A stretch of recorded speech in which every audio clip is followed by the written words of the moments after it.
देखो, कंगना रनावत ने जो बयान दिया है वो मेरी भावनाओं को तो उससे ठेस पहुंची, पूरे देश की भावनाओं को ठेस पहुंची। हमारे भारत को आज़ादी 1947 में मिली थी, पूरी दुनिया को मालूम है।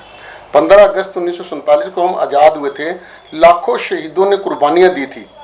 भगत सिंह, चंद्रशेखर आज़ाद, सुभाष चंद्र बोस, राजगुरु, सुखदेव, पता नहीं कितने ही अनगिनत ऐसे नाम हैं जिनको हम नमन करते हैं हमेशा, हर साल शहीदी दिवस भी मनाते हैं। उनके नाम का अपमान है। उन्होंने शहादत दी थी भारत को आज़ाद कराने के लिए, लेकिन ये कहते हैं कि भारत को जो आज़ादी मिली थी वो भीख में मिली थी। और मैं बताना चाहता हूँ, उन रणबांकुरों ने तो अपनी जान की भी भीख नहीं मांगी। आज़ादी की भीख तो बहुत दूर की बात है।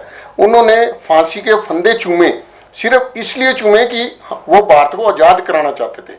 लेकिन ये बहुत ही गलत बयान है, निंदानायक बयान है कि भारत को उस टाइम भीख में आज़ादी मिली थी और 2014 में वास्तविक आज़ादी मिली है। ये सिर्फ कंगना रनावत की बात नहीं है, इसके पीछे बहुत बड़ी सोच काम कर रही है। जो ये सोच भक्तों को ये बता रही है कि 2014 के बाद ही सब कुछ हुआ है।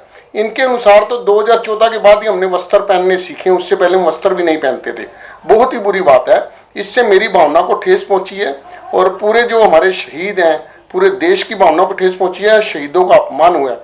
इसके लिए हमने कल सदर थाना एसएचओ को लिखित में एक शिकायत दी थी, पूरे इकट्ठे बंदे होके, ताकि इसके खिलाफ देशद्रोह का, मानहानि का और भावनाओं को ठेस पहुंचाने का मुकदमा दर्ज किया जाए। देखो, अवार्ड देने के तो क्या नियम है, क्या नीति है, तो ऊपर की जो मिनिस्ट्री है वही देखेगी। लेकिन मेरे हिसाब से अवार्ड उस व्यक्ति को दिया जाना चाहिए जिसने बहुत अच्छा सामाजिक कार्य किया हो, एक अलग सा जीवन को। कि जो पद्मश्री अवार्ड है वो भारत के नागरिक सम्मानों में से सर्वोच्च सम्मानों में से एक है। ऐसा सम्मान उस व्यक्ति को देना चाहिए जिसने कोरोना काल में बहुत ही अच्छे काम किए हों। किसी संस्था को देना चाहिए, किसी गुरुद्वारे, किसी मंदिर को जिसने कोरोना काल में बहुत अच्छे कार्य किए हों। अब दिया या नहीं दिया तो इनकी मर्जी है, जिसको मर्जी दे सकते। सरकार ने इस अवार्ड का भी राजनीतिकरण कर दिया है।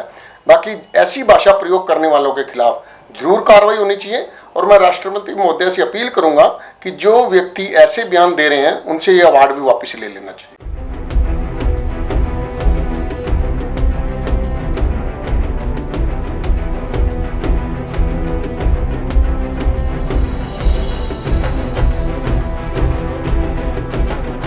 देखो, कंगना रनावत ने जो बयान दिया है वो मेरी भावनाओं को तो उससे ठेस पहुंची, पूरे देश की भावनाओं को ठेस पहुंची। हमारे भारत को आज़ादी 1947 में मिली थी, पूरी दुनिया को मालूम है। 15 अगस्त 1947 को हम आज़ाद हुए थे। लाखों शहीदों ने कुर्बानियां दी थी। भगत सिंह, चंद्रशेखर आज़ाद, सुभाष चंद्र बोस, राजगुरु, सुखदेव, पता नहीं कितने ही अनगिनत ऐसे नाम हैं जिनको हम नमन करते हैं हमेशा, हर साल शहीदी दिवस भी मनाते हैं।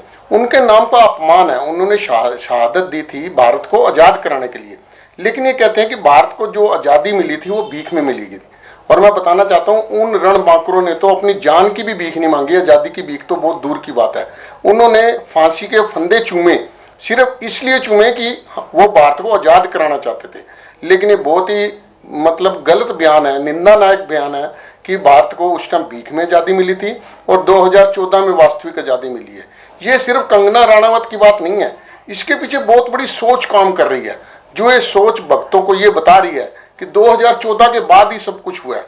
इनके अनुसार तो 2014 के बाद ही हमने वस्त्र पहनने सीखे, उससे पहले हम वस्त्र भी नहीं पहनते थे।